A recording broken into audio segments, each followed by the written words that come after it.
Kevin's been looking for a home for 12 months. He's put offers in on several homes, but home inspections on the homes he's found, they find things like water damage, trains that lead to nowhere. I guess he means drains that Hmm. lead to nowhere, a mysterious underground stream, and a bathtub draining into a basement. In all cases, the sellers were unwilling to make repairs. So Kevin is wondering, are there any other unusual inspection problems that what we found in our experience, in your experience, Brett, that another home buyer should look out for? This may be a couple of five or so that if you come up with that, they should keep an eye out for. I think any of the homes that have knob and tube wiring Hmm. left in them, I think that's something that has been problematic And that's for my probably the friend. 1920s. Yeah, Like, and yeah, before, yeah. a lot of those have been de-energized, deactivated. But Mhm.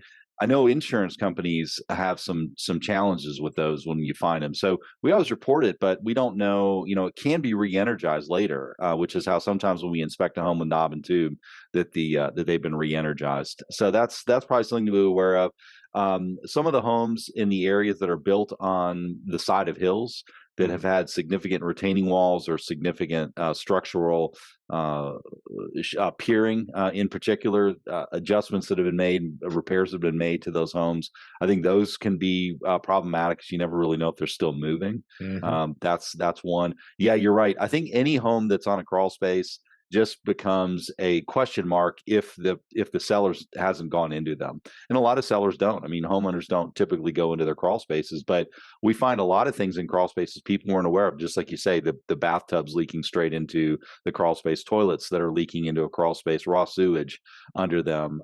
That's a common thing. A lot of attics that have animals in them, raccoons, squirrels, bats. Those we run across. So it's people just need to have somebody, if they're not willing to go into those spaces, once or twice a year just to kind of take a look, hire Mhm. somebody who will.